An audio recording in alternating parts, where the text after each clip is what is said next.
హల్లెలూయా, హల్లెలూయా. దేవుని నామానికి మహిమ కలుగును గాక. మరి రాత్రి కూడొచ్చిన మిమ్మల్ని అందరినీ దేవుడు దీవించును గాక. మరి నిజంగా మరి మనము ఈ రాత్రి దేవుని సన్నిధిలో ఉండుట దేవుడు మనకిచ్చిన భాగ్యమని నేను నమ్ముతూ ఉన్నాను. మరి ప్రతిదినము ఆయన ఇచ్చు కృపై ఉన్నది. ఆయన కృప లేకుండా మనము ఏ ఒక్క దినాన్ని మనము కలిగి ఉండలేము. మరి ప్రతి గంట ప్రతి క్షణము దేవుని యొక్క కృపై ఉన్నది. మరి మన శరీరంలో ఈ ప్రాణము నిలిచి ఉన్నదనంటే అది కేవలము దేవుని యొక్క గొప్ప దయ, దేవుని యొక్క గొప్ప కృపై ఉన్నది. మరి మన శరీరంలో ఉన్న ఈ ప్రాణాన్ని మనము భద్రపరచుకోవట్లేము, కానీ మనం తిన్న ఆహారం ద్వారా కానీ మనం తిన్న ఏ మంచి పదార్థం వలన కాదు, మనం తీసుకుంటున్న ఏ జాగ్రత్త వలన మనము బ్రతికిలేము, కానీ కేవలం ఆయన యొక్క అనుక్షణం మనల్ని ఆవరించున్న దేవుని యొక్క గొప్ప కృప. నిజమే, నమ్ముతున్నారా? హల్లెలూయా. మనము మన యొక్క ఆధీనములో మనము లేము. హల్లెలూయా. మన యొక్క ప్రతి భవిష్యత్తు దేవుని చేతిలో ఉంచబడి ఉన్నది. ఆయన మన భవిష్యత్తును ఆయన తన చేతులు పట్టుకొని ఉన్నాడు. ఆయన ఇదిగో చూడుము, నిన్ను నా అరచేతులలో చెక్కుకొని ఉన్నాను అన్నాడు ఆయన. నిన్ను నా చేతిలో నేను కలిగి ఉన్నాను అన్నాడు ఆయన. కాబట్టి మన భవిష్యత్ అంతా దేవుని చేతిలో పట్టబడి ఉన్నది. కాబట్టి ఈ రాత్రి మనము దేనికి భయపడవలసిన అవసరం లేదు. హల్లెలూయా. మరొక రకంగా మాట్లాడాలంటే మనము దేవుని యొక్క కంటి పాప వలె ఉన్నాం, దేవుని యొక్క కనుగుడ్డుగా మనం ఉన్నాం. హల్లెలూయా. ఇదిగో మిమ్మల్ని ముట్టువాడు నా కనుగుడ్డును ముట్టువాడు అన్నాడు ఆయన. కాబట్టి నువ్వు ఏ విధంగా ఉన్నావంటే మరి భద్రపరచబడిన ఆ రెండు రెప్పలతో భద్రపరచబడి ఉన్న ఆ కనుగుడ్డు వలె నువ్వు ఉన్నావు. మరి ఆయనకు తెలియకుండా ఆ కనుగుడ్డు దగ్గరికి ఎవరైనా రాగలరా? హల్లెలూయా. కాబట్టి మనము ఆ యొక్క చూచుచున్న ఆ కంటి కాలంలో మనం ఉన్నాం. ఇది ఏ కాలం? ఇది కనుల కాలం. ఇది అందుకొరకే వధువు సమస్యాన్ని చక్కగా చూస్తూ ఉన్నది. హల్లెలూయా. ఆ రోజు ఆయన యోహానుతో అన్నాడు, ఆయన యోహాను నీవు ఇక్కడికి ఎక్కిరమ్ము. హల్లెలూయా. ఈ ప్రపంచం యొక్క ప్రతి పరిస్థితులను నీకు చూపించేదను అన్నాడు ఆయన. మరి చూడాలంటే ఏం కావాలి? కనులు కావాలి. చూడాలంటే ఆ విశ్వాసపు కనులు కావాలి. చూడాలంటే ఆ ప్రత్యక్షత కావాలి. కాబట్టి ఇప్పుడు మనం ప్రత్యక్షత అనే ఈ కన్ను యొక్క కాలంలో మనం ఉన్నాం. మరి ప్రవక్తయే ఆ కన్ను అయి ఉన్నాడు. ప్రవక్తను కలిగిన మనము ఆ కన్నును మనం కలిగి ఉన్నాం. ప్రవక్తను చేర్చుకున్నవాడు ప్రవక్త యొక్క ఫలమును పొందును అని వాక్యం చెప్పింది. కాబట్టి మనము ప్రవక్తను చేర్చుకున్నప్పుడు మనకు ప్రతి పరిస్థితి తేటగా అర్థమవుతుంది. హల్లెలూయా. ఏది కూడా మనని తొందర పెట్టజాలదు. దేవుని నామానికి మహిమ కలుగును గాక. ఇజ్రాయేలు ప్రజలు మోసేతో నిలబడి ఉన్నంత కాలము వారికి ఎలాంటి కరువు లేదు, వారికి ఎలాంటి బాధలు లేవు, ఎలాంటి సమస్యలు లేవు. కానీ ఎప్పుడైతే మోసే పైన వారు తిరుగుబాటు చేశారో అక్కడే వారికి శ్రమలు ప్రారంభించబడ్డాయి. అక్కడే వారు వ్యాధులకు గురయ్యారు. కానీ ఎప్పుడైతే మోసేతో వారు నిలబడ్డారో, హల్లెలూయా, ఆయన పగులు మేఘస్తంభాన్ని తొలగనీయలేదు, ఆయన రాత్రి అగ్నిస్తంభాన్ని తొలగించలేదు, ఆయన వారికి మన్నాను ఆపలేదు, ఆయన వారికి ఆయన నిరంతరం ఆయన తన యొక్క కృపను ఆవరింపజేశాడు. ఆయన అదే దేవుడు మన మధ్యలో ఉన్నాడు. అదే మేఘస్తంభం మన మధ్యలో ఉన్నది. అదే అగ్నిస్తంభం మన మధ్యలో ఉన్నది. హల్లెలూయా. కాబట్టి రాత్రి మనము నిశ్చయంగా ఆ యొక్క అగ్నిస్తంభాన్ని మనం కలిగి ఉన్నాం, ఆ మేఘస్తంభాన్ని మనం కలిగి ఉన్నాం. అందుకొరకే దేవుడు మనకు ఆయన ప్రతి కార్యాన్ని చక్కగా బోధిస్తూ ఉన్నాడు. ఆయన మరి మనము ఎక్కడికి పరిగెత్తవలసిన అవసరం లేదు. మనము కేవలం ఈ వర్తమానంతో నిలబడి ఉంటే చాలు. హల్లెలూయా, హల్లెలూయా. కేవలం ఈ వర్తమానంతో నిలబడుట, కేవలం ప్రవక్తతో నువ్వు నిలబడు. దేవుడు ఆయన ప్రతి కార్యాన్ని ఎదుట ఆయన సాధ్యపరుస్తాడు. ఆయన హల్లెలూయా.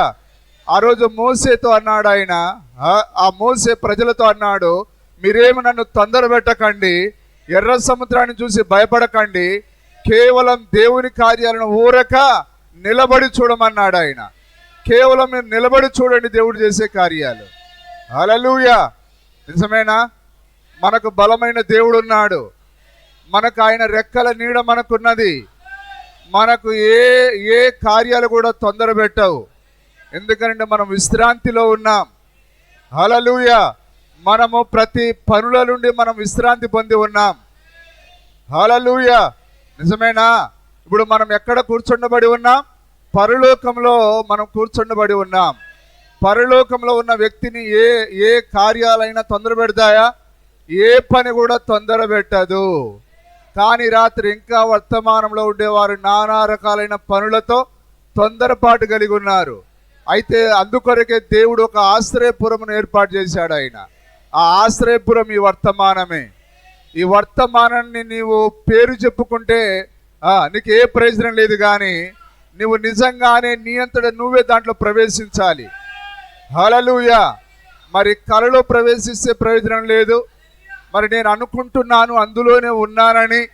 అయితే సంఘ శాఖలు అదే అనుకుంటున్నాయి. మేము యేసు ప్రభువును కలిగి ఉన్నామని, యేసు ప్రభువును నమ్ముకొని ఉన్నామని. నిజమేనా? కానీ వారు కలిగి లేరు. అలాగని నువ్వు భ్రమపడడం కూడా నువ్వు వర్తమానంలో ఇంకా ప్రవేశించలేదని అర్థమై ఉన్నది. కాబట్టి మనంతటా మనమే ప్రవేశించాలి. ఎవరో మనల్ని బలవంతం చేయడానికి కాదు. కానీ ఈ రాత్రి తప్పకుండా మనం ఈ యొక్క ఆశ్రయపురంలోనికి మనం వెళ్ళాలి. నిజమైనా మన యొక్క ఆశ్రయ దుర్గము మన దేవుడే. ఈ వర్తమానమే మన యొక్క ఆశ్రయపురమై ఉన్నది. ఈ ఆశ్రయపురంలోనికి రాని ఏ వ్యక్తి అయినా సరే ఖచ్చితంగా శత్రువు చేతిలో చంపబడతాడు. నిజమైనా? ఆ యొక్క ఆశ్రయపురానికి మరి పరిగెత్తుకుంటూ వెళ్ళాలి.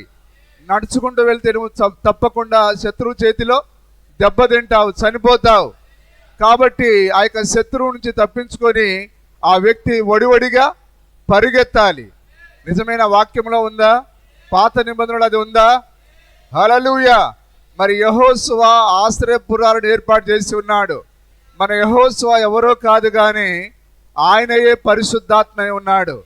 కాబట్టి మరి యెహోషువ లాగా ఆయన ఒక ప్రత్యేకమైన ఒక స్థలాన్ని ఏర్పాటు చేయలేదు. కానీ మరి ఆయనే ఒక పెద్ద ఆశ్రయపురంగా ఉన్నాడు. హల్లెలూయా. మరి ఆయనయే మనకు గొప్ప విశ్రాంతి అయి ఉన్నాడు. కాబట్టి నువ్వు లోపల ఉన్నప్పుడు నిన్ను శత్రువు తాకలేడు. శత్రువు ఇప్పుడు ఎవరిని మెరుగుతున్నా అని గర్జించు సింహమలే తిరుగుతూ ఉన్నాడు. ఇల్లు తిరుగుతూ ఉన్నాడు. మరి వాడు పట్టణాలలో తిరుగుతూ ఉన్నాడు, దేశాలలో తిరుగుతూ ఉన్నాడు, ప్రతి మండలంలో తిరుగుతూ ఉన్నాడు. అయితే నువ్వు ఆయనలో ప్రవేశించాలి. హల్లెలూయా. నిజమేనా? ఆ రాత్రి లోతు యొక్క పట్టణంలో వారు ఇంటి చుట్టూ తిరిగారు. కానీ వారు ఆ దూతల వర్తమానంతో ఉన్నారు కాబట్టి వారిని ఏ శత్రువు కూడా కనుగొనలేకపోయాడు. నులివెచ్చని ఆ యొక్క లోతే ఆ విధంగా భద్రపరచబడితే, నిజంగా నువ్వు ఆయనలో ప్రవేశిస్తే, దేవదూతలలో ప్రవేశిస్తేనే అంత గొప్ప రక్షణ ఉంటే, నిజంగా నువ్వు ఆ గొప్ప బలిష్ఠుడైన దూతలో ప్రవేశిస్తే మరి ఎంత సురక్షితమైన ప్రాంతం అది. దేవుని నామానికి మహిమ కలుగును గాక. కాబట్టి మన యొక్క సురక్షితమైన ప్రదేశము ఈ యొక్క ప్రభు యేసుక్రీస్తు అయి ఉన్నాడు. ఆయనే మన యొక్క ఈ వర్తమానమై ఉన్నాడు ఆయన. హల్లెలూయా. మరి ఇంకా ఎవరైనా ఈ ఆశ్రయపురానికి ఎవరైనా రానట్లయితే వారు తప్పకుండా లోపల ప్రవేశించాలి. మరి బయట ఎందుకంటే శత్రువు పొంచుకొని ఉన్నాడు. హల్లెలూయా. మరి బయట వాడు ఏ విధంగా ఉన్నాడంటే తన యొక్క మరి యూట్యూబ్లతో తిరుగుతూ ఉన్నాడు, మరి వాడి యొక్క ప్రోగ్రాంలతో తిరుగుతూ ఉన్నాడు. నిజమేనా? నిన్ను వాడు మొబైల్ ఫోన్ ఇచ్చి చంపాలని చూస్తూ ఉన్నాడు.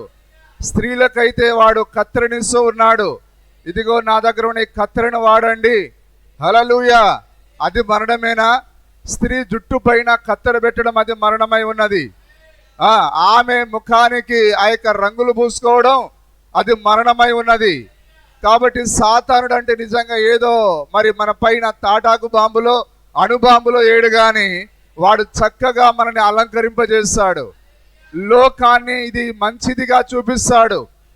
హల్లెలూయా. కాబట్టి దేవునికి వెలుపట ఉన్నదంతా మరణమే. హల్లెలూయా. ఈ వర్తమానం కానిదంతా మరణమే. ఈరోజు వర్తమానంలో ఉండే స్త్రీలు జుట్టు కట్ చేసుకుంటున్నారు, ప్యాంట్లు వేసుకుంటున్నారు, పాస్టర్లు చూస్తూ మౌనంగా ఉంటున్నారు, పంజాబీలు వేసుకున్నా మాట్లాడలేకపోతున్నారు, పౌడర్లు పూసుకున్నా మాట్లాడలేకపోతున్నారు, హల్లెలూయా, ఎత్తు చెప్పులు వేసుకున్నా మాట్లాడలేకపోతున్నారు, వారి ఇష్టానికి వదిలేస్తూ ఉన్నారు. నిజమేనా? వారి ఇష్టానికి వదిలేసేదానికని నాయన పిలిచింది. ఈ వర్తమానంలో వర్తమానికుడు ఏం చెప్పాడో అదే చెప్పడానికి నిన్ను పిలిచాడు సేవక. ఓ వర్తమాన సేవకుడా, నీ దగ్గర ఉండే విశ్వాసుడు నువ్వు దువ్వితే, ఏదో వారిని పొగిడితే వారు ఎంతో కాలం ఉండలేరు. వారు నిలబడినా నిలబడకపోయినా వర్తమానం చెప్పి తీరాలి. హల్లెలూయా, దేవుని నామానికి మహిమ కలుగును గాక. ఆమోసులాగా నువ్వు ధైర్యంగా మాట్లాడాలి. మరి ఆ పట్టణంలో ఉండే చక్కని స్త్రీలను చూసి డియర్ మేడం అని నువ్వు చెప్పడానికి వీల్లేదు. ఆమె ఎంత అందంగా ఉన్నా, ఎంత మేకప్ వేసుకున్నా, ఎంత డబ్బున్నా, హల్లెలూయా, ఆమెను చూసి నువ్వు తప్పకుండా గద్దించాలి. ఆ ఆమోసులాగా గద్దించాలి. నిజమేనా? హల్లెలూయా. అయితే సాతానుడు బయట పొంచుకొని ఉన్నాడు. తన యొక్క చెత్త చెదారని నీకు అమ్మడానికి వాడు ప్రయత్నం చేస్తూ ఉన్నాడు. వాడి చెత్త నీకు అక్కర్లేదు. వాడి యొక్క చెత్త మన యొక్క దాహాన్ని తీర్చదు. ఆమేనంటారా? మరి మన యొక్క దప్పిక లోకంలో తీర్చబడదు. మానవుడు ఎంతో త్రాగుతున్నాడు, అయినా కానీ వాని యొక్క దప్పిక తీరక ఉన్నది. ఎంతో విచ్చలవిడిగా తిండిని తింటున్నాడు, అయినా వాని యొక్క ఆకలి తీరక ఉన్నది. హల్లెలూయా. నిజంగా మద్యము వారి దాహాన్ని తీర్చేదైతే ఈ రోజుతోనే వాడు తన సీసాను వదిలిపెట్టాలి. అయితే ఆ మద్యము వాని దాహం తీర్చనందున మరలా రేపు తాగుతున్నాడు, రేపు తీర్చనందున ఎల్లుండి తాగుతూ ఉన్నాడు. నిజమేనా సోదరుడా శామ్యూల్? నిజమేనా? దేవుని నామానికి మహిమ కలుగును గాక. ఇంకా ఈ యవ్వనస్తులు మరి ఏమనుకుంటున్నారంటే, ఈ మొబైల్ ఫోన్లో నా దాహం అనుకుంటున్నారు, కానీ నీ దాహానిది తీర్చలేవదు. నీకు ఇంకా పిచ్చోడిగానే ఉంటావు. ఇంకా నాకు అయోమయంగా ఉన్నది, ఏం తోచట్లేదని అంటావు. ఎందుకు? ఈ మొబైల్ ఫోన్లో నువ్వు ఎంతసేపు గడిపినా అది నీ దాహాన్ని తీర్చదు. అది ఎంతమంది ఆమేనంటారు? నిజమేనా? నువ్వు ఏలు పెడితే తిప్పుతానే ఉండాలా, ఏదో కొత్తది అంటే ఏమీ ఉండదు. హల్లెలూయా. కానీ నీ విశ్రాంతి ఎక్కడంటే, నిజమేనా, ఒక్క వర్తమానంలో ఒక పేరా చదివి చూడు, నీకు కావలసింది అదే. నువ్వు ప్రార్థన చేసి చూడు, నీకు కావలసింది అదే. వాక్యం చదివినప్పుడు నీకు కావలసింది అదే. నువ్వు ఎన్ని పిచ్చి వీడియోలు చూసినా నీకు దాహం తీర్చబడదు, నీ యొక్క ఆకలి అక్కడ తీర్చబడదు. కానీ నిజమైన ఆ తెలివైన వాని యొక్క ఆలోచన పరుని యొక్క వడపోత సాధనం ఏదనగా ఈ వర్తమానమే ఆలోచన పరుని వడపోత సాధనమై ఉన్నది. ఒక తెలివైన వాడు ఈ వర్తమానం దగ్గరికి వస్తాడు. తెలివైన వాడు సిగరెట్ దగ్గరికి పోడు. వాడు తెలివి తక్కువవాడు, మూర్ఖుడు. సిగరెట్ నిన్ను నాశనాన్ని చేస్తుంది, అది వ్యాధులను కలగజేస్తుంది. నిజమేనా? ఆ విచ్చలవిడి ఆ లోక సంబంధమైన ఆ హోటల్లో వండిన తిండి తినడం అది నీకు గ్యాస్ని ప్రసాదిస్తుంది, అల్సర్నిస్తుంది. కానీ వర్తమానాన్ని తిను, నీ ఎముకలకు సత్వాన్నిస్తుంది, నీకు ఆరోగ్యాన్ని ఇస్తుంది. హల్లెలూయా. ఈరోజు డబ్బు సంపాదించేదానికి ఎల్ఐసీలను అమ్ముతున్నారు, లేకపోతే ఆ బాండ్లను అమ్ముతున్నారు. దాంట్లో సంతోషం లేదు. నీకెంత డబ్బు వచ్చినా సంతోషం లేదు. అయితే మనిషి యొక్క జీవం ఇందులో ఉన్నది. నీవు డబ్బుకు గ్యారంటీ ఇవ్వడం కాదు, కానీ మనిషి యొక్క ప్రాణానికి గ్యారంటీ ఇవ్వాలి. మనిషి ప్రాణానికి గ్యారంటీ ఇచ్చేది ఒకటి ఉన్నది, అదే ఈ గడియ వర్తమానం. సోదరుడా, నీ డబ్బు కాదు కానీ నీ ప్రాణమే సురక్షితం. ఇందులో పెట్టి ధైర్యంగా చెప్తారా? హల్లెలూయా. అందుకొరకే మనం లోకం అమ్మినట్లుగా టాటా ఏఐజీనో లేకపోతే ఎస్బీఐ లైఫ్ ఇన్సూరెన్స్ కాదు, కానీ మనం అక్షరాల ఈ వర్తమానాన్ని అమ్మాలి. ఇందులో నిత్య జీవం ఉన్నది. హల్లెలూయా. మన ప్రవక్త అన్నాడా, నా భార్య కూడా తెలియని ఒక బీమా కంపెనీలో నేను పనిచేస్తున్నాను. హల్లెలూయా. అయితే ఆ బీమా, ఆ కంపెనీ ఏదో కాదు, ఆ సంస్థ ఏదో కాదు, అదే పరలోకం యొక్క కంపెనీలో నేను పనిచేస్తున్నాను. నేను నా 30 సంవత్సరాల నుండి నా జీవిత కాలం అంతటా నేను 20 సంవత్సరాల నుంచి ఈ యొక్క బీమాని నేను అమ్ముతూ ఉన్నాను అన్నాడు ఆయన. దేవుని నామానికి స్తుతి కలుగును గాక. కానీ ఈరోజు ఈ వర్తమానం గురించి చెప్పడానికి ఇక్కడున్న మీకు ధైర్యం సరిపోవట్లేదు. అయితే దేవుడు మీకు ధైర్యంనిచ్చును గాక, మీకు బలమునిచ్చును గాక, మీకు ఆరోగ్యాన్నిచ్చును గాక. దేవుడు నిశ్చయంగా మిమ్మల్ని దీవిస్తాడు ఆయన. ఈ వర్తమానం కొరకు మీరు ధైర్యంగా నిలబడండి. ఈ వర్తమానాన్ని మీరు అందరికీ ప్రకటించండి. ఎందుకంటే ఇదే మన అందరికీ నిత్య జీవాన్ని ఇచ్చినది, మన శరీర మార్పునిచ్చేది ఈ వర్తమానమే. హల్లెలూయా. మరి షాలోమ్, నిజమేనా? ఆయన తిరిగి లేచినప్పుడు వారి మధ్యలోకి ఆయన అకస్మాత్తుగా వచ్చి ఆయన షాలోమ్ అని అన్నాడు. ఆయన మీకు సమాధానం కలుగును గాక. ఎక్కడుంది సమాధానం? పీనుగు ఎక్కడున్నో గద్దలు అక్కడ పోగవును. దానికి సమాధానం నువ్వు బైబిల్ ఎంత చదివినా నీకు అర్థం కాదు, కానీ షాలోమ్ ఇందులో ఉన్నది. నిజమేనా? Praise the lord. హల్లెలూయా. దేవుని నామానికి మహిమ కలుగును గాక. అందుకొరకే మనము ఇందులోనికి తీసుకొని రావాలి, అనేకులను ఇందులోనికి మనం పట్టుకొని రావాలి. అయితే చాలామంది వర్తమానంలోనికి చాలా కాలం నుంచి వస్తున్నారు, కానీ చిన్న చిన్న వాటి దగ్గర పడిపోతున్నారు. ఇది చిన్న వాటి దగ్గర పడిపోయే కాలం కాదు ఇది. హల్లెలూయా. నీ సంఘము నీకు ఎంత వ్యతిరేకంగా మాట్లాడినా, నీ సహోదరుడు నిన్ను ఎంత ఎగతాళి చేసినా, నీవు ఆయన కొరకు నిలబడే సమయం ఇది. నాకు అక్కడ అవమానం జరిగింది, నాకు అక్కడ మర్యాద ఇవ్వలేదు, నాకు 10 మందిలో ఇట్లా చులకన చేశారు, అవన్నీ పట్టించుకునే కాలం కాదు ఇది. హల్లెలూయా.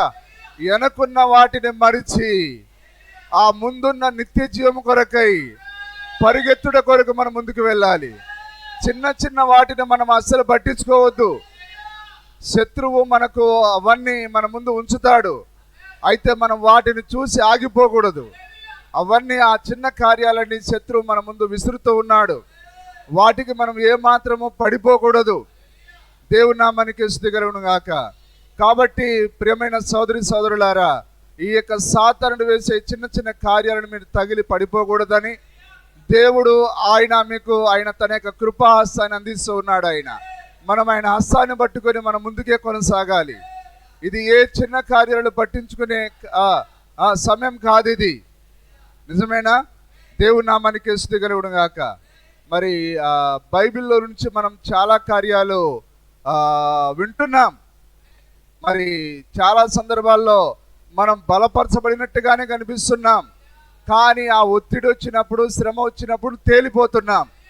నిజంగా ఇతడు నిజంగానే వర్తమానంతో స్థిరపడిపోయాడు, మరి ఇతనికి ఏ శోధన వచ్చినా నిలబడతాడు అని అనుకున్న సమయంలోనే చాలామంది తేలిపోతున్నారు. అయితే తప్పకుండా మన సహనమును, మన ఓర్పును మనం నలుగురికి తెలియపరచాలి. ఒత్తిడి సమయంలోనే మన యొక్క శ్రమ, మన యొక్క ఓర్పు, మన సహనము బయటపడేది. నీకు ఏ ఒత్తిడి లేనప్పుడు, శ్రమ లేనప్పుడు నీ సహనం ఎట్లా పరీక్షించబడుతుంది? ఎట్లా నలుగురికి తెలియపరచబడుతుంది? నిజమేనా? కాబట్టి విన్న వాక్యము వ్యర్థంగా పోకుండా నీవు ఆ యొక్క శ్రమ వచ్చినప్పుడు తప్పకుండా విన్న వాక్యానికి నువ్వు ఎప్పుడైతే ఆమెను చెప్పావో వాటన్నిటిని జ్ఞాపకం తీసుకొని రావాలి. మరి దానియేలు గురించి చెప్పినప్పుడు నేను ఆమెనన్నాను, కానీ నాకు శ్రమ వచ్చినప్పుడు నేను తేలిపోతున్నాను. ఏలియా గురించి చెప్పినప్పుడు నేను ఆమెనన్నాను. ఆ సారెపాతు విధవరాలికి తినడానికి ఉన్నా లేకున్నా ఏలియా వర్తమానంతో నిలబడింది అన్నప్పుడు నేను ఆమెనన్నాను. కానీ అదే శ్రమ నాకు వచ్చినప్పుడు నేను నోమేనంటున్నాను. హల్లెలూయా. ఆ రోజేమో ఆమెనన్నావు, ఇప్పుడేమో నోమేనంటున్నావు. అట్లా అది సరి అయితేనా? కాదది. హల్లెలూయా. సరే, ఏదేమైనా మరి ప్రియమైన స్నేహితులారా, మన యొక్క విమోచన దగ్గర పడింది. మనము అతి త్వరలో మన యొక్క శరీర మార్పులోనికి మనం వెళ్ళనై ఉన్నాం. ఒక మంచి శుభోదయాన్ని మనం ఎత్తబట్లోకి వెళ్ళనై ఉన్నాం. మీరు నమ్ముతున్నారా? మరి ఆ విధంగా వాక్యం అంతా నెరవేర్పు జరుగుతూ ఉన్నది. ఆ యొక్క వర్తమానం నెరవేర్పు జరుగుతూ ఉన్నది. మన దీన ప్రవక్త, ఈ కాలపు ప్రవక్త, ఏడవ సంఘ కాలపు దూత విలియం బ్రెనామ్ గారు ఏం చెప్పాడో అక్షరాల కార్యాలన్నీ నెరవేర్పు జరిగి ఉన్నాయి. ఒకే ఒకటి మిగిలి ఉన్నది. హల్లెలూయా. అదొక్కటే వధువు వెళ్ళిపోవుట. మరి వధువు వెళ్ళిపోవడానికి సూచనలు మనం చూస్తూ ఉన్నాం. మరి లోతు దినంలో జరిగినట్టును ఆ యొక్క నోవాహు దినంలో జరిగినట్టును మరలా మనుష్య కుమారుడు ప్రత్యక్షమగు దినమున జరుగును అన్నాడు ఆయన. లోతు దినంలో ఏం జరిగింది? పురుషులకు పురుషులు వివాహం చేసుకున్నారు. తెలుసా మీకు? హల్లెలూయా. ఆ యొక్క నోవాహు కాలంలో ఏం జరిగింది? జనులు దేవుని వాక్యాన్ని మర్చిపోయి వారు విచ్చలవిడిగా విడాకులిస్తూ మరి అధికమైన పెళ్లిళ్ళు చేసుకుని ఉన్నారు. ఇప్పుడు కూడా అదే చూస్తున్నామా? దేవుని నామానికి స్తుతి కలుగును గాక. మరి విచ్చలవిడి కార్యాలు మనం చూస్తున్నాం. ఈరోజు స్త్రీలు నైతికతను కోల్పోయారు. మరి భర్తను భార్య నమ్మలేని స్థితి. ఆ కాలంలో మనం ఉన్నామా? భార్యలను పురుషులు నమ్మని స్థితి. ఎక్కడ చూసినా అనేకత వేలాడుతూ ఉన్నది. దయ్యం ప్రతి పురుషుడి మోసపుచ్చుతూ ఉన్నది. మరి నోవాహు కాలంలో ఆ దయ్యాలని, పాతాళంలో దయ్యాలని భూమి మీదకి వచ్చాయి. అవి వచ్చి ప్రతి పురుషుని మోసం చేశాయి. నిజమేనా? ప్రతి స్త్రీని మోసపుచ్చి ఉన్నాయి. అదేవిధంగా లోతు యొక్క పట్టణాన్ని ఆ విధంగానే చెడగొట్టి ఉన్నాయి. మరి పురుషులకు పురుషులు వివాహం చేసుకున్నారు. మరి మన ప్రవక్త చెప్పాడు, లాస్ ఏంజల్స్లో మరి ప్రతి సంవత్సరం ఆ యొక్క దాన్ని ఏమంటారు, పురుష సంయోగులు ఎక్కువ కూర్చున్నారు అన్నాడు ఆయన. మరి కాలిఫోర్నియా కాలిపోవడానికి, ఆ లాస్ ఏంజల్స్ బూడిదగా మారడానికి ప్రధానమైన కారణం ఏదనగా ఆ యొక్క పట్టణంలో పురుషులకు పురుషులు వివాహం చేసుకున్నారు. లోతు దినాల్లో ఆ విధంగా చేసినప్పుడు దేవుడు ఆ పట్టణాన్ని ఏం చేశాడు? ఆయన అగ్నితో కాల్చివేశాడు. ఆయన నిజమేనా? కాల్చివేశాడా? హల్లెలూయా. దేవుని నామానికి మహిమ కలుగును గాక. మరి ఆ లోతుతో ఆ పట్టణపు యవనస్తులు ఏమన్నారు? మీ ఇంటికి వచ్చిన ఆ పురుషులేరి వారిని బయటికి లాగండి, మేము వారిని కూడాలి అని అన్నారు.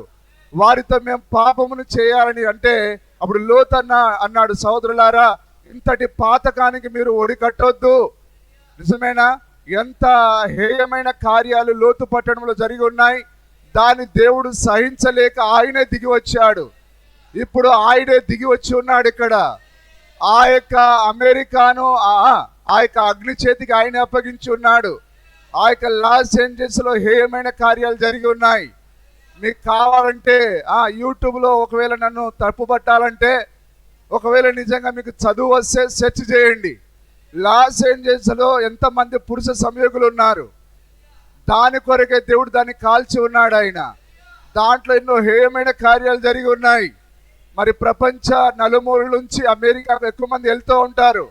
కాబట్టి వెళ్ళిన వారు అక్కడ ఆ లాస్ ఏంజల్స్లో కాలిఫోర్నియాలో వారు చూసిన ఆ కార్యాలను వారు అక్కడి నుంచి మోసుకొని వచ్చి తమ తమ ప్రాంతాల్లో అవలంబిస్తూ ఉన్నారు. హాలీవుడ్ అనేది ప్రతి హేయమైన ప్రతి హేయమైన కార్యాలకు అది కేంద్రమై ఉన్నది. అది ఉనికి పట్టై ఉన్నది. అందుకే దేవుడు దాన్ని కాల్చేసి ఉన్నాడు ఆయన. హల్లెలూయా. భూమిలోని హేయమైన కార్యాన్ని జరిగించిన ఓ పట్టణమా, దేవుడు నీకు సరైన తీర్పు తీర్చి ఉన్నాడు. 19వ అధ్యాయంలో మనం చూస్తామా దానిని? ఒకసారి చూడండి. 19వ అధ్యాయం చూడండి సార్. 19వ అధ్యాయం ప్రకటన గ్రంథం.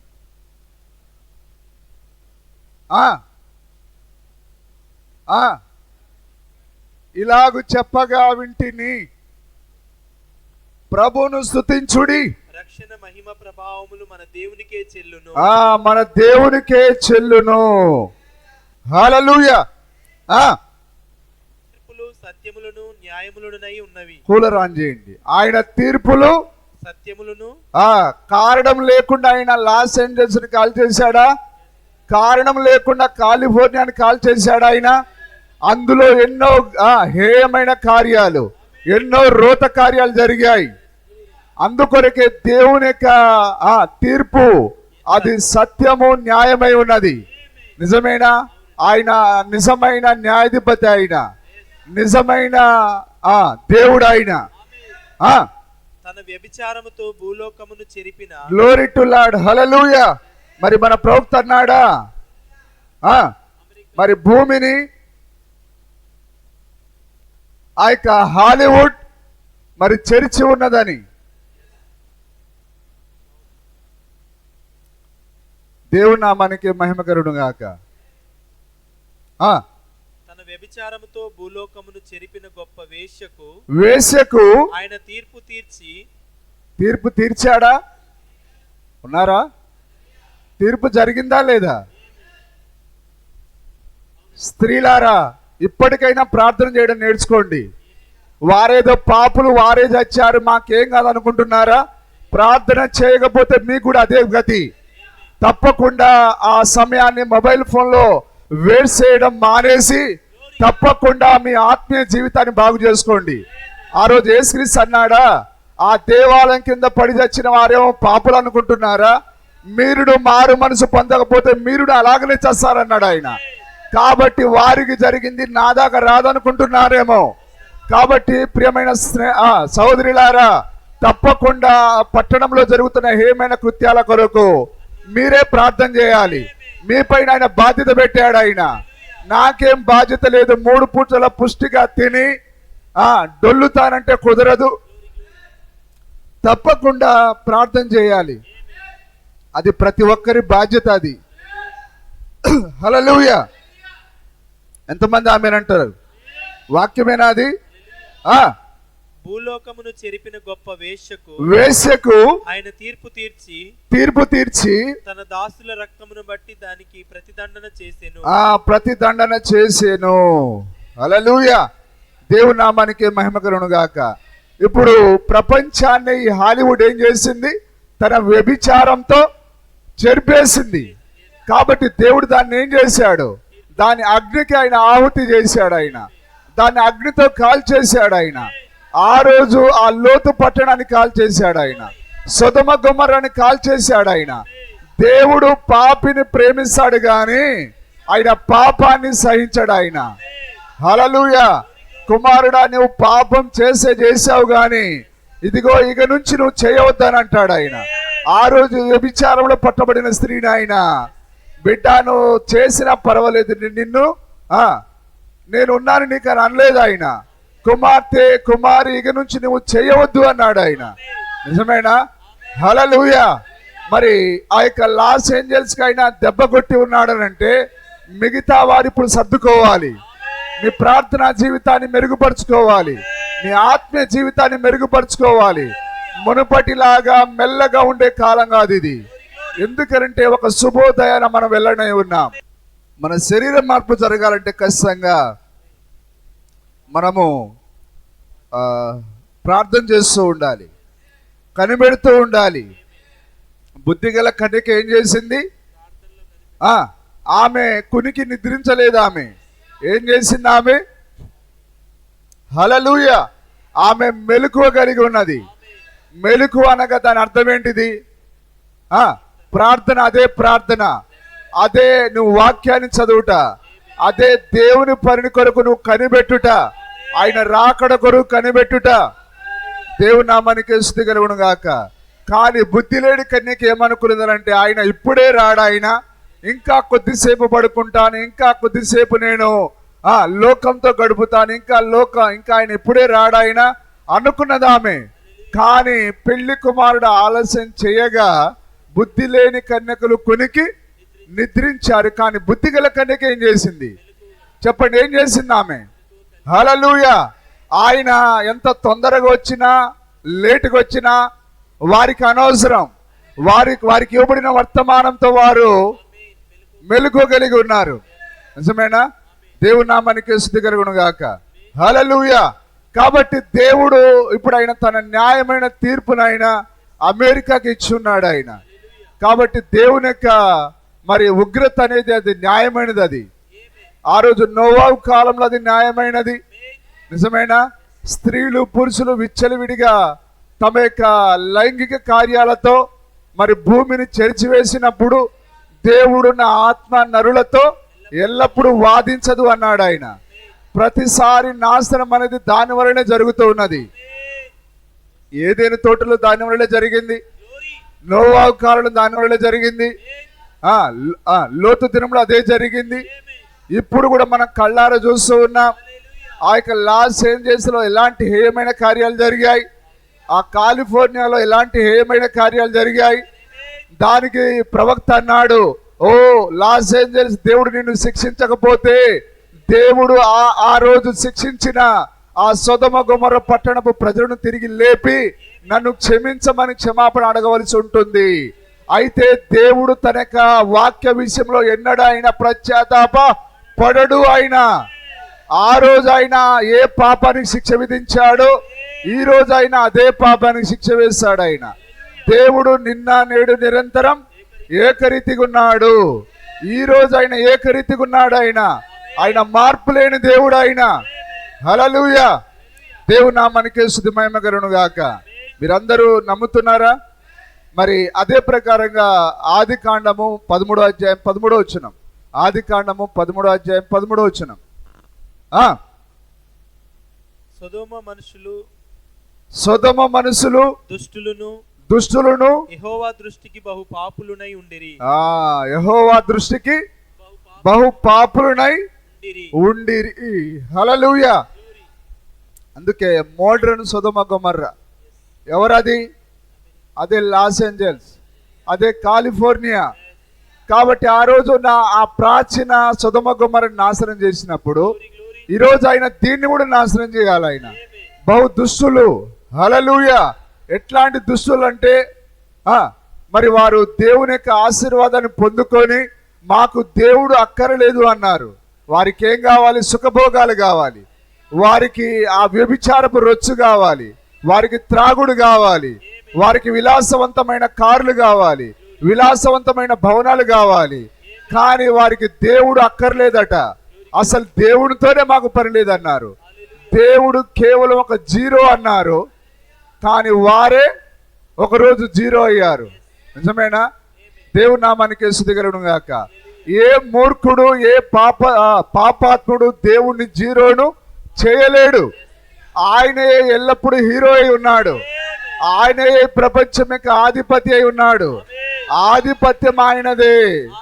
పరలోకమందును భూమి అందును నాకు సర్వాధికారం ఇవ్వబడి ఉన్నది. ఆయనే వీటికి అధిపతి అయి ఉన్నాడు. ఇది దయ్యానిది కానే కాదు. ఇది హల్లెలూయా. అది అక్షరాల మన ప్రభువైన యేసుక్రీస్తుది.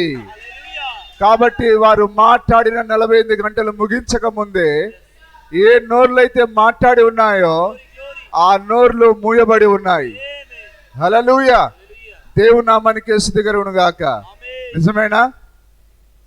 మరి నేను చెప్పానా, ఆ యొక్క లాస్ ఏంజల్స్ కాలిపోవడానికి అక్కడ ఉన్న ఆ గాలులు కాదు, మరి ఆ యొక్క ఏదో కాదు, కానీ అక్షరాలు అది దేవుని యొక్క ఉగ్రత. అది మరి అక్కడ ఉన్న వారు కొందరు సాక్ష్యం ఇస్తున్నారట.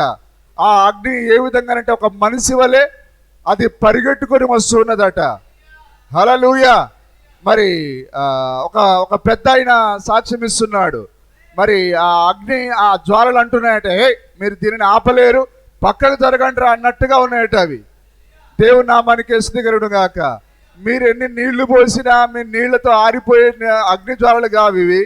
మీ యొక్క లిక్విడ్లకు ఆరిపోయే అగ్ని జ్వాలలు కావివి. ఇది దేవుని యొక్క ఉగ్రత. ఆ అగ్ని జ్వాలలు ఎవరో కాదు, కానీ దేవుని యొక్క పరిచారకులై ఉన్నారు వాళ్ళు. నిజమేనా? దేవుని యొక్క పరిచారకులు వాళ్ళు.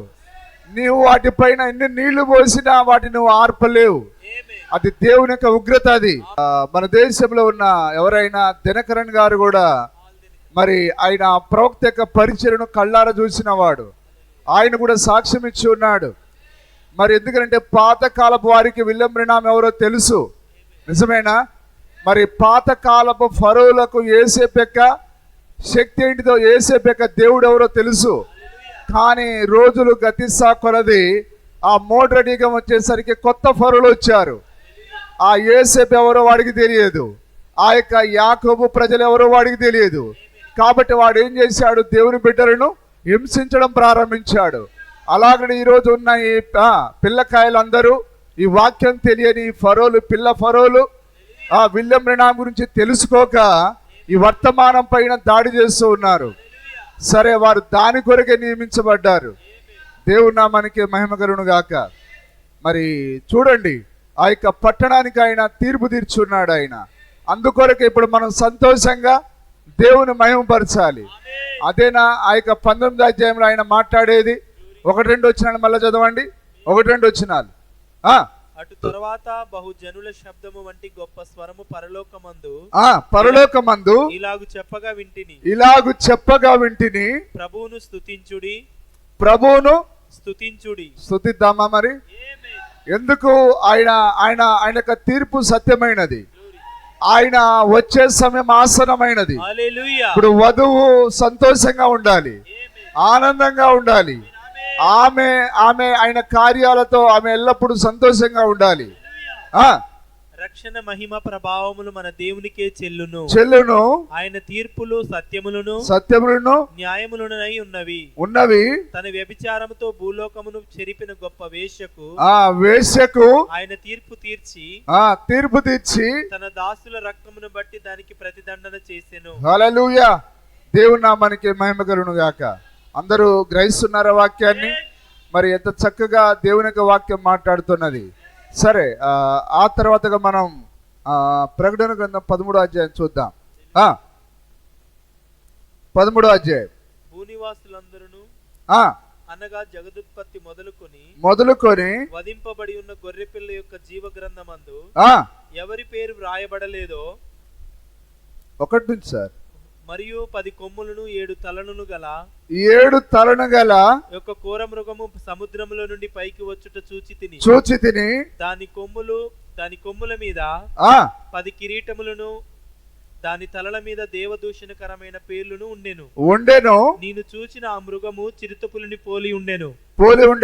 దాని పాదములు ఎలుగుబంటి పాదముల వంటివి. దాని నోరు సింహపు నోరు వంటిది. దానికి ఆ ఘట సర్పము తన బలమును తన సింహాసనమును గొప్ప అధికారమును ఇచ్చెను.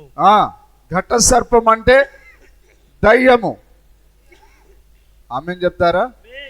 మరి ప్రతి సామ్రాజ్యం వెనకాల, ప్రతి చక్రవర్తి వెనకాల, ప్రతి రాజు వెనకాల ఎవరున్నారు? దయ్యము. యేసుక్రీస్తుతో వాడు మాట్లాడి ఉన్నాడా? ఈ లోక వైభోగం అంతా నాదే అన్నాడు వాడు. ఈ లోక రాజ్యాలని నా చేతిలో ఉన్నాయి అని అన్నాడు. నిజమేనా? కాబట్టి ఈ లోక సామ్రాజ్యాల యొక్క ఆ యొక్క నాయకుడు ఎవరంటే అక్షరాల లూసిఫర్ అయి ఉన్నాడు. ఆ ఘట సర్పము తన బలమును తన సింహాసనమును గొప్ప అధికారమును ఇచ్చెను. దాని తలలలో ఒకదానికి చావు దెబ్బ తగిలినట్టుండెను. దాని తలలో ఒకదానికి చావు దెబ్బ. హల్లెలూయా. అది ఆ చావు దెబ్బ తిన్న ఆ తల ఎవరో కాదు గాని అది అక్షరాల రోమై ఉన్నది. నిజమేనా? మరి ఒకప్పుడు ప్రభు శరీరధారిగా ఉన్న కాలంలో కూడా రోము ప్రపంచాన్ని పరిపాలన చేసింది. ఇప్పుడు దానికి తలలున్నాయి. ఆ తలలు అంటే ఏంటి చెప్పండి? రాజులే సార్. దాని తల అంటే సాతానుడు ఆత్మరూపి. కాబట్టి ఆ ఆత్మ తన బలమును మనుషుల ద్వారా చూపించాలి. ఎంతమంది ఆమేన్ అంటారు? ఇప్పుడు దేవుడు తన వధువు ద్వారా తన బలమును ప్రదర్శిస్తున్నాడు. ఆయన దేవుడు ఆత్మ గనక ఆత్మ ఎవరితో యుద్ధం చేయలేడు గాని ఇప్పుడు ఆయన తన కుమారులలో కుమార్తెలలో ఉండి వాడు దయ్యం యొక్క ప్రజలతో పోరాడుతున్నాడు. దేవుడు దయ్యం యొక్క ప్రజలతో పోరాడుతూ ఉన్నాడు. దేవుని నామానికి మహిమ కలుగును గాక. హల్లెలూయా. కాబట్టి సాతానుడి యొక్క తల అంటే ఎవరో కాదు గాని ఈ యొక్క రాజులై ఉన్నారు. భూమిని ఏలిన, ఈ భూ నివాసుని ఏలిన ఆ గొప్ప రాజులై ఉన్నారు. అర్థం చేసుకుంటున్నారా? ఈ వాక్యం మన కొరకేనా? వధువు కొరకేనా? దాని తలలో దయ్యం యొక్క తల, దాని తలలో ఒకదానికి చావు దెబ్బ తగిలి ఉండేను. ఆ గొప్ప తలయే రోమా సామ్రాజ్యము. నిజమేనా? అదే రోమా సామ్రాజ్యమై ఉన్నది. దేవుని నామానికి మహిమ కలుగును గాక. దాని తలలో ఒకదానికి చావు దెబ్బ ఉండెను. అయితే ఆ చావు దెబ్బ మానిపోయేను. ఇప్పుడు ఏమైపోయింది? దెబ్బ 2000 సంవత్సరాల క్రితం తగిలింది. ఇప్పుడు దాని దెబ్బ ఏమైపోయింది? మానిపోయింది అది. హల్లెలూయా, దేవుని నామానికి మహిమ కలుగును గాక. మానిపోయిన గనుక భూజనులందరూ మృగము వెంట వెళ్ళుచు ఆశ్చర్యపడుచుండిరి. ఆ మృగమునకు అధికారం ఇచ్చినందున వారు ఘట సర్పమునకు నమస్కారం చేసిరి.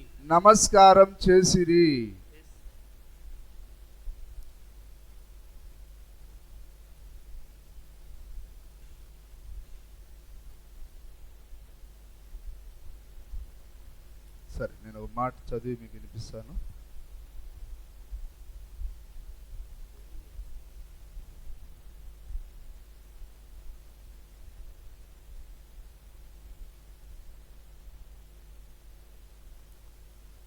తుయతెర సంఘ కాలము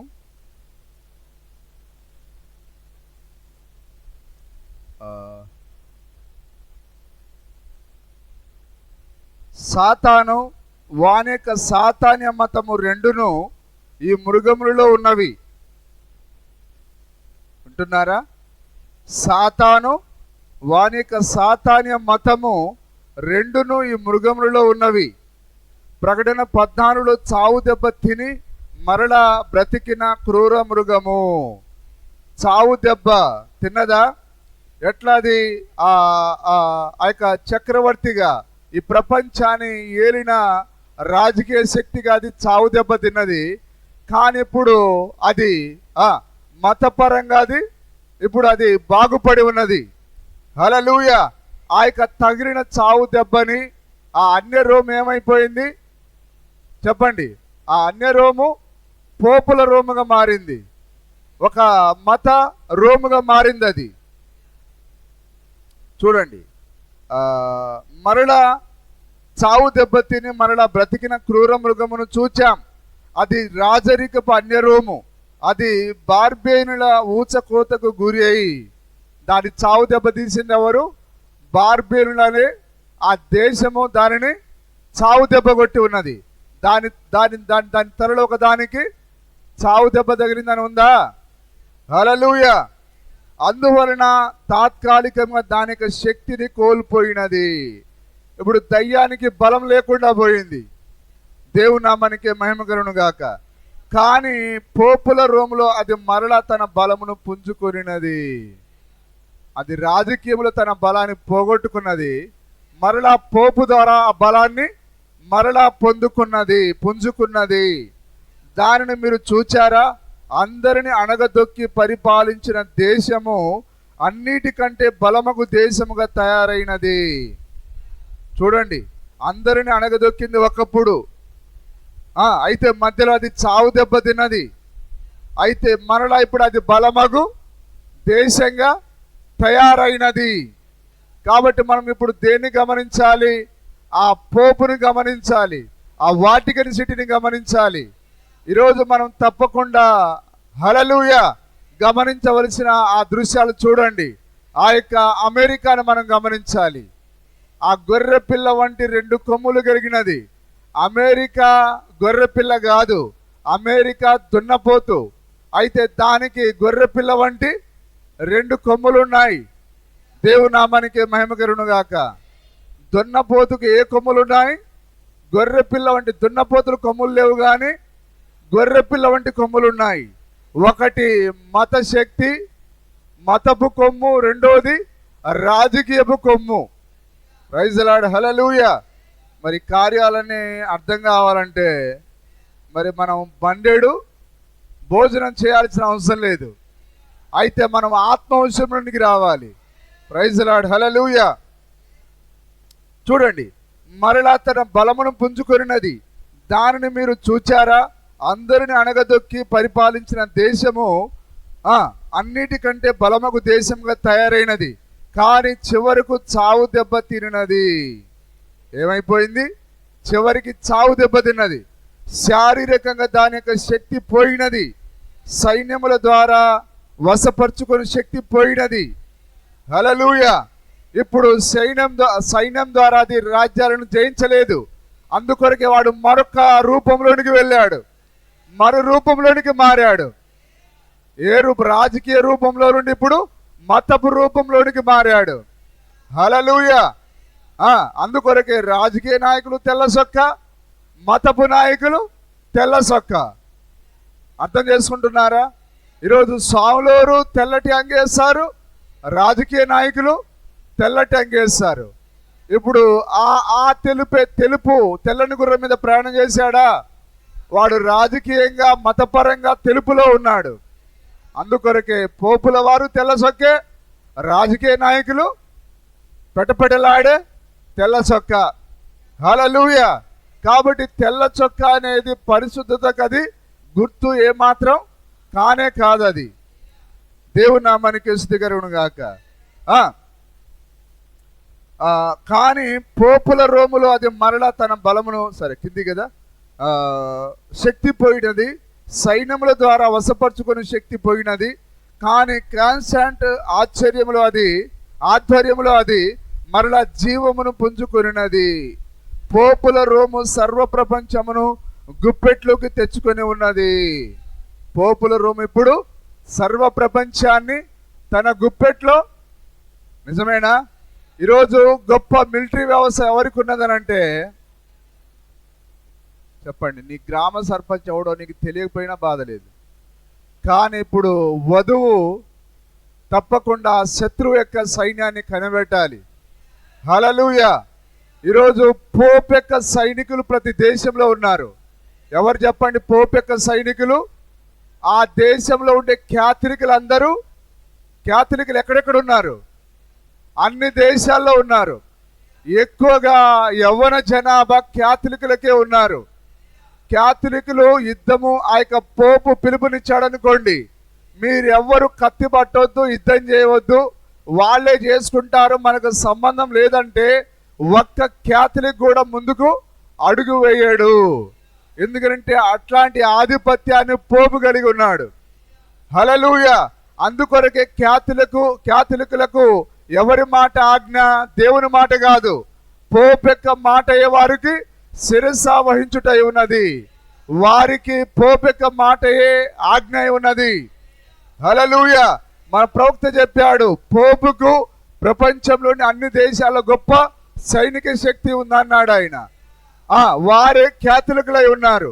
క్యాథలిక్ చర్చికి పోయే వారందరూ పోపు యొక్క సైన్య శక్తిగా ఉన్నారు. హల్లెలూయా.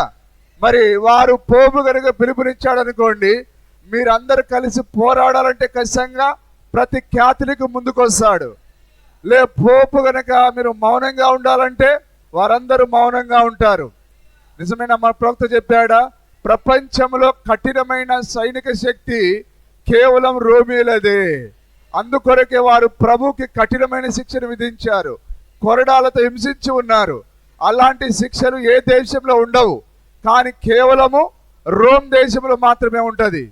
అలాగనే ఈ రోజు కూడా అందుకొరకే వారి యొక్క సైన్యము చాలా కఠినమైన ఆ కార్యాలను కలిగి ఉన్నది.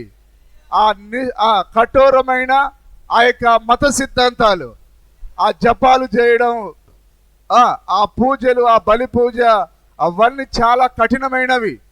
నిజమేనా? దేవుని నామానికి స్తుతి కలుగును గాక. పిచ్చుకల పైన బ్రహ్మాస్త్రం ఇది అవునా? కాదు. ఇది పక్షిరాజుల యొక్క తాజా ఆహారం, పక్షిరాజుల యొక్క బలమైన మాంసం ఇది. హల్లెలూయా. చూడండి, పోపుల రోమ సర్వ ప్రపంచమును గుప్పెట్లోకి తెచ్చుకొని ఉన్నది. ఎందుకు? ఏ విధంగా? అది ప్రతి దేశంలో తన పాప పరిహార పత్రమును అమ్మి ఉన్నది. అమ్మిందా? పత్రాలు అమ్మి డబ్బులు తీసుకున్నది, కాగితాలు ఇచ్చింది, డబ్బులు తీసుకున్నది. వీళ్ళ దగ్గర ఏమున్నది? కాగితాలు దేనికి పనికి వస్తాయి చెప్పండి? 4 గీరుకోవడానికి కూడా పనికిరాదు అది. చెప్పాలా? వాక్యం వద్దా? చెప్పమంటారా? హల్లెలూయా. మరి నేను 5వ తరగతి చదువుకున్నప్పుడు మా లెక్కల మాస్టర్ వచ్చేవాడు సారు. ఆయన లెక్కలు నోట్స్ ఒక్కడు చూసేవాడు. ఆయనకు రక్తం ఉడికిపోయి మనం మనసులో 3 పూట్ల బెక్కుతున్నాం కదా, ఇంత తింటున్నాం, లెక్కలు చేయాలని ఇస్త్రీ పుస్తకం మొహం మీద వేసి వెళ్ళిపోయేటోడు ఆయన. చెప్పకపోయేది. హల్లెలూయా, దేవుని నామానికి మహిమ కలుగును గాక. అలాగనే ఇప్పుడు మనం అలాగ ఉండకూడదు. తప్పకుండా మనం రావాలి ప్రత్యక్షతలోనికి. వాక్యంతో మనం పరిగెత్తాలి. దేవుని నామానికి మహిమ కలుగును గాక. సర్వ ప్రపంచమును గుప్పెట్లోకి తెచ్చుకొని ఉన్నది. అంటే ఈరోజు రాజకీయము దేనితో? రాజకీయానికి బలం ఎక్కడా చెప్పండి సార్? క్యాష్. మీరందరూ మనం కాదు, మనం డబ్బులకు అమ్ముడుపోయే వాళ్ళం కాదు. మనం లోకం అంతటా ఒకవేళ మనకు డబ్బు ఇచ్చినా కానీ దాన్ని మనం స్వార్థానికి వాడేవారం కాదు. మనం దేవుని ప్రజల కొరకు వాడేవారం. అయితే రాజకీయం ఇప్పుడు దేనిపైన పనిచేస్తున్నది? డబ్బుతో పనిచేస్తున్నది. రాజకీయంగా ఉనికిలో కొనసాగాలంటే, రాజకీయంగా మనుగడ సాగించాలంటే తప్పకుండా డబ్బులు కావాలి. నిజమేనా? అందుకొరకు ఈరోజు ఓట్ల కొరకు వాళ్ళు ఏం చేస్తున్నారు? అధికారం కొరకు డబ్బులు ఇచ్చి అధికారాన్ని వారు హస్తగతం చేసుకుంటున్నారు. అందుకొరకే ఆ యొక్క అన్యరోం ఏం చేసింది? డబ్బు ద్వారా ప్రపంచాన్ని ఏలాలనే ఆ యొక్క తృష్ణ దానిలో ఉన్నది. ఆ దాహం ఎప్పటి నుంచి కాదు కానీ అది ఎప్పటి నుంచో ఉంది. అయితే ఆ దాహము ఈ కాలంలో తీరనై ఉన్నది. వధువు వెళ్ళిపోవుట, హల్లెలూయా, పోపు రంగం మీదకి వచ్చుట. ఒక పాట ఉందా? తీరునా నా కోరిక చేరితి ప్రభు పాదాల చెంత, జీవితంలో నీలా ఉండాలని యేసునాలు ఎంతో ఆశున్నది. మరి పోపుకే ప్రపంచాన్ని పాలన చేయాలని ఆశ ఉంటే నీకెంత గొప్ప ఆశ ఉండాలి? ప్రభువా నీ వలే మారాలని, నీలా ఉండాలని, నీలా చూడాలని. హల్లెలూయా, దేవుని నామానికి స్తుతి కలుగును గాక. నిజమేనా? అయితే వారి కోరిక తీరే సమయం ఆసన్నమైంది. అయితే వాడిని అడ్డగించేది ఒకటి ఉన్నది. హల్లెలూయా, ఈ విక్టర్ గారు అడ్డగిస్తున్నాడు, ఆ జాన్ గారు అడ్డగిస్తూ ఉన్నాడు. మన దగ్గర కత్తులు లేవు, కటారులు లేవు, కానీ వాడు ఈ చిన్న వారికి భయపడతాడు. వారి పోపు యొక్క తండ్రి పెద్ద గొల్లియాతు, కానీ భుజాలు వంగిపోయిన చిన్న దావీదు చేతిలో మట్టి కరిచి ఉన్నాడు. నిజమేనా? అదే దావీదుకు జయమునిచ్చిన ఆ దేవుడు ఇంకా ఈ చిన్న వధువులో ఉన్నాడు. ఆయన ఈ చిన్న వధువుతో, హల్లెలూయా, ఆ గొప్ప ఫిలిస్తీయులను జయించడానికి కేవలం 300 మంది. ఏంటి సార్ ఏం చేసి ఆ కథ చెప్తే నవ్వులాటగా ఉండదా? ఆ కుండలను డొర్లించి. నిజమేనా? దేవుని నామానికి స్తుతి కలుగును గాక. సాతాను అనుకుంటా, ఈ విక్టర్ని ముందు పెట్టి నన్ను ఓడిస్తావా? నిజమేనా? ఆ రోజు వాడు నేను కుక్కనారా, గొల్లియాతు నవ్వాడు. బిడ్డ అని మాంసాన్ని గద్దలకు కుక్కలకు వేస్తాడంటే వాడే గద్దలకు కుక్కలకు ఆహారంగా మారి ఉన్నాడు. దేవుని నామానికి స్తుతి కలుగును గాక. దేవుడు నిలబడి ఉన్నాడు.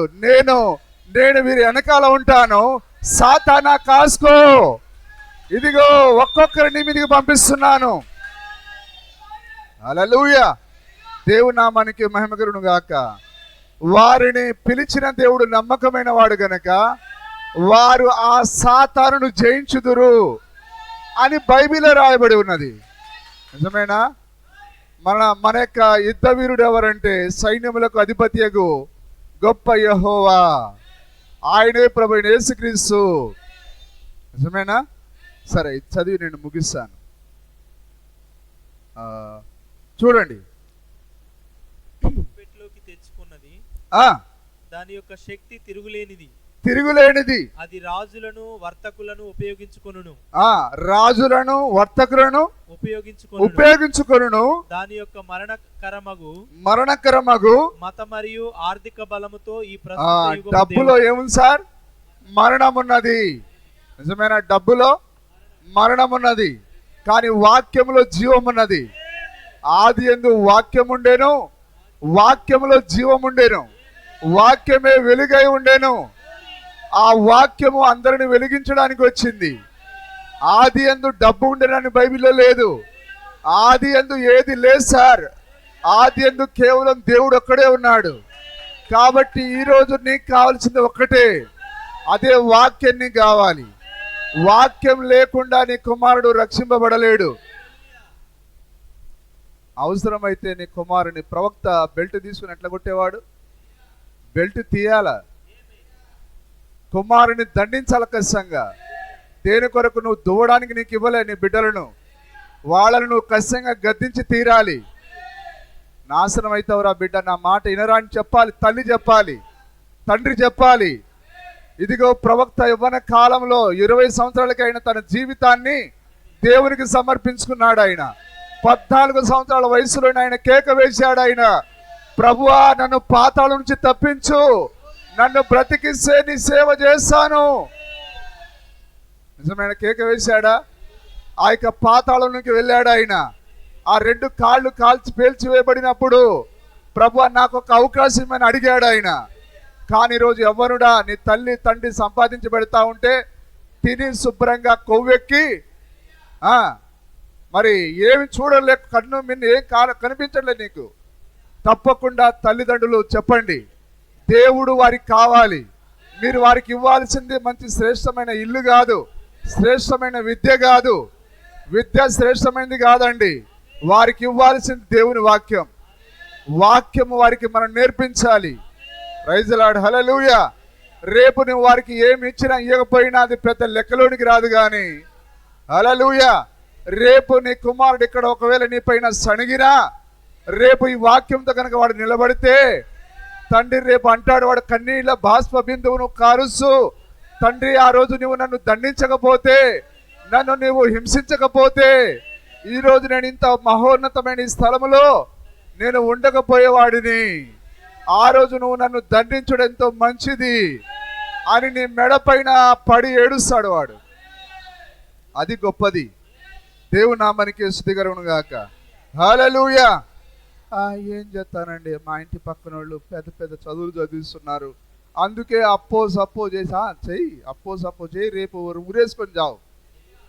రేపు అప్పులలో వచ్చి అడిగినప్పుడు చస్తావా? ఎవడికి సార్ ఎవడు అడుగుతాడు, ఏమిరా సాంబయ్య మీ ఇంటి పక్కన ఎట్లా చదివించిండ్రా ఎంబీబీఎస్, నువ్వు ఎందుకు చదివలేదురా అప్పయ్య అని అడుగుతాడు ఆయన. హల్లెలూయా. ఏం అడుగుతాడు ఆయన? కుమారుడా, ఆహారం కాని దాని కొరకు ఎందుకు నీ డబ్బులు వేస్ట్ చేసుకున్నావు, ఎందుకు అప్పులు పాలయ్యావు? హల్లెలూయా. ఈ వర్తమానం ఎందుకు నేర్పించలేదని అడుగుతాడు ఆయన. నిజమేనా? ఒకవేళ డిగ్రీలే మంచిదైతే దేవుడు ప్రవక్తకు డిగ్రీలు ఇవ్వలేడా? 7వ తరగతి చదివిన వాడు ఆయన కణాల గురించి, అణువుల గురించి, పరమాణువుల గురించి, సైన్స్ శాస్త్రవేత్తలు తెలియని అన్ని మాట్లాడిన ఆయన. హల్లెలూయా. శాస్త్రవేత్తకు తెలుసా సముద్రం ఎట్లా ఆగుతుందో? కానీ ప్రవక్త చెప్పాడు దాన్ని. నిజమేనా? దేవుడు ఉంటే దేవుడే సర్వజ్ఞానే ఉన్నాడు. ఆదాము ఏ బడికి పోలేదు. నిజమేనా? కానీ ఆయన సముద్రపు లోతు చెప్పగలడు, భూమి వైశాల్యం చెప్పగలడు, ఎన్ని నక్షత్రాలు ఉన్నాయో చెప్పగలడు, సూర్యుడు ఎంత దూరంలో ఉన్నాడో చెప్పగలడు. ఇవన్నీ కొలతలు ఎట్లా తెలిసాయి? ఆయన దేవుని యొక్క వాక్యమై ఉన్నాడు. ఆయన నువ్వు వాక్యంగా ఉంటే సోదరి, వాక్యంగా ఉంటే సోదరుడా, దేవుడు నీకు ఆయన అన్ని బయలుపరుస్తాడు. ఆయన యెహోవా యందు భయభక్తులు కలిగి ఉండుట జ్ఞానమునకు మూలము. జ్ఞానం యొక్క ఊట ఆయనే. హల్లెలూయా. చూడండి, ఎక్కడో ఉన్న చంద్రుడు సముద్రానికి కాపలా కాస్తున్నాడు. ఉరుకుతాను సార్ అంటే ఆగరా, లేదు సార్ ఉరుకుతానంటే ఆగా. ఎవరు ఆపేది? సముద్రాన్ని ఆపేది ఎవరు? చంద్రుడు. కానీ వాళ్ళ గురువు గారు ఎక్కడైనా దూరంగా వెళ్ళిపోయాడు అనుకోండి, అరే మన గురువు చూడట్లేదు, ఉరికిగా అలలు వచ్చే దాని కొరకే. చంద్రుడు దూరంగా పోయినప్పుడు సముద్రం ముందుకు పరిగెత్తుకొని వస్తుంది. హల్లెలూయా. అందుకొరకే అలలు పొంగుంటూ వస్తాయి. దేవుని నామానికి స్తుతి కలుగును గాక. మరి ఇవన్నీ మనకి ఎట్లా తెలిసాయి చెప్పండి? ఆ జగత్ పునాది వేయబడక ముందే ఆ దాయబడిన కార్యాలు నిజంగా మరి ఇట్లాంటి ఎక్కడో అసలు మనం ఎవరము, ఎక్కడి వారము? దేవుడు మనల్ని పిలిచి ఇంత గొప్ప ఆ దేవుని ఆలోచన, ఆయన కార్యాలు మనకు బయలుపరచడం ఎంత అద్భుతమైన కార్యం ఇది. నిజంగా కలలో కూడా ఊహించనిది ఇది. హల్లెలూయా. ఈరోజు చెప్పండి సార్, ఆ రోమ్ ఏంటిది, ఆ బార్బియన్లు వచ్చి రోమాను చితగొట్టడం ఏంటిది, ఈ కార్యాలు ఏ చరిత్రకారుని అడిగితే నీకు చెప్తారు. కానీ ప్రవక్త చెప్పాడు. ఎన్ని పుస్తకాలు చదివాడు సార్ ఆయన, వాక్యం కొరకు ఆయన అన్ని పుస్తకాలు చదివాడు. ఆయన చదివింది 7వ తరగతి, కానీ ఆయన అన్నిటిని ఆయన హల్లెలూయా అన్ని శాస్త్రాల గురించి మాట్లాడి ఉన్నాడు. ఆయన రసాయన శాస్త్రం గురించి తెలుసు ఆయనకి, విజ్ఞాన శాస్త్రం గురించి తెలుసు ఆయనకి. నువ్వు ఏ సౌర కుటుంబం గురించి మాట్లాడతావు దాని గురించి మాట్లాడి ఉన్నాడు. దేవుని నామానికి మహిమ కలుగును గాక. సరే, నేను ముగిస్తాను. ఓకే, ఎక్కడ వరకు చదివాం మనం? దాని యొక్క మరణకరమగు మత మరియు చూడండి, డబ్బులో ఏముంది? ఆది యందు వాక్యం ఉన్నది, డబ్బు లేదండి. అందుకొరకే మనం ఆది యందు ఉన్న వాక్యం కొరకు ప్రయాసపడాలి, అక్షయమైన ఆహారం కొరకు ప్రయాసపడాలి, నశించిపోయే దాని కొరకు కాదు. వాక్యం తర్వాత వచ్చినవి అన్ని, వాక్యం తర్వాత వచ్చిన ఏది కూడా మనకు అక్కర్లేదు. కానీ ఆదిలో ఏ వాక్యం ఉన్నదో అదే మనకు కావాలి. ఆదిలో ఏ వాక్యం అయితే ఉన్నదో ఆ వాక్యాన్ని ఆయన చుట్టి తన ప్రజల కొరకు పంపాడు. ఒకవేళ డబ్బులో జీవం ఉంటే ఆయన డబ్బు కట్టలు విసిరేవాడు ఆయన. కానీ ఆదిలో ఏ వాక్యం అయితే ఉన్నదో ఆ వాక్యాన్ని చుట్టి ఆయన మనకు బహుమానంగా విసిరాడు ఆయన. దేవుని నామానికి స్తుతి కలుగును గాక. అందుకే సాతానుడు మరి రెండిట్లో పనిచేస్తూ ఉన్నాడు. దేంట్లో? మతములో మరియు డబ్బులో. మతము నిజమేనా సార్? ఈరోజు లోకమంతటా దీంట్లోనే చిక్కబడి ఉన్నది, తప్పుడు మతంలో చిక్కబడి ఉన్నది. అదేవిధంగా లోకమంతటా పొద్దున్న లేస్తే డబ్బు. ఇదేనా సార్? భూమి తన చుట్టూ తాను తిరుగుతూ సూర్యుని చుట్టూ తిరిగినట్లుగా మనిషి తన కొరకు తాను స్వార్థానికి జీవిస్తూ డబ్బు చుట్టూ పరిగెడుతూ ఉన్నాడు.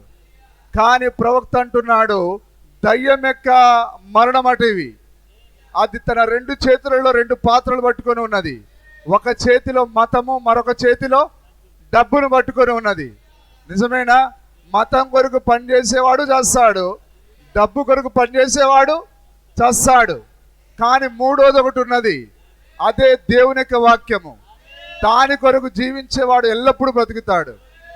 దేవుని నామానికి స్తుతి కలుగును గాక. ఈరోజు తప్పుడు మతాన్ని అది అమ్ముతూ ఉన్నది. ఏ మతం అది? పితా పుత్ర పవిత్రాత్మ నామం అనేది అది దయ్యం యొక్క మతం.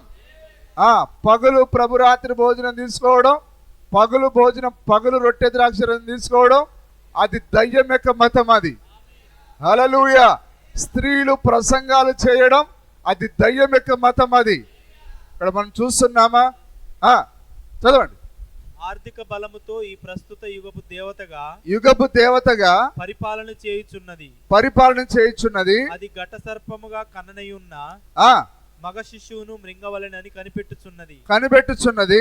హేరోదు ప్రభువగు యేసును చంపవలెనని విఫల ప్రయత్నం చేసెను. చూడండి, హేరోదు కూడా ఎవరు? ఆ రోమియుడేవాడు. ప్రతిసారి వాక్యానికి విరోధమైనది రోమ్ నుంచే రావాలి. ఆ రోజు సిలువ వేసింది కూడా వాళ్ళే. ఈ రోజు కూడా వాక్యానికి సిలువ వేసేది ఎవరు? రోమీలు. చూడండి, మన మన భారతదేశం అంటున్నారు వీళ్ళు, కానీ మన మన మన పట్టణం నిండా ఎవరున్నారు? రోమీలు ఉన్నారు. పౌలు గారు అర్థమవుతుందా? ఎవరున్నారు ఇక్కడ? రోమీలు ఉన్నారు. అంటే ఆ యొక్క త్రిత్వ సిద్ధాంతాన్ని కింద ఉన్న వారందరూ రోమీలై ఉన్నారు. దేవుని నామానికి స్తుతి కలుగును గాక. కాబట్టి ఈరోజు కూడా ఆ రోమీలే ఈ వాక్యంతో పోరాడుతూ ఉన్నారు. మనని అడ్డగించేది ఎవరు? ఈ పట్టణంలో ఆ గొప్ప రోమీలే. ఆ రోజు అడ్డగించింది ఎవరు? వాళ్ళే. దేవుని నామానికి మహిమ కలుగును గాక. ఆ తర్వాత రోమన్ సైనికుల ద్వారా యేసు సిలువ వేయబడెను. కానీ ఇప్పుడు ఆయన సింహాసనం మీద ఉన్నాడు. కానీ ఇప్పుడు ఆయన సముద్రం మీదను భూమి మీదను తన అధికారం కలిగి ఉన్నాడు. ఆయన ఒక పాదం సముద్రం మీదను ఒక పాదం భూమి మీదను ఆయన మోపి ఉన్నాడు. ఆయన హల్లెలూయా. ఆయనే గొప్ప పరిశుద్ధాత్ముడై ఉన్నాడు. పౌలు గారు దాన్నే రాశాడు. ఆయన ఆ యొక్క అడ్డగించుచున్నవాడు, ఎవరు సార్ 10వ అధ్యాయాన్ని పౌలు గారు మరి తెలిసి రాశాడో తెలియకుండా రాశాడో నాకు తెలియదు కానీ హల్లెలూయా. ఆ మధ్యలో ఆ యొక్క అడ్డగించుచున్నవాడు మధ్యలో నుండి తీసివేయబడే వరకు ఆ ధర్మ విరోధి బయలుపరచబడడానికి రాశాడు ఆయన. కాబట్టి ఇప్పుడు ఆయన ఒక పాదం భూమి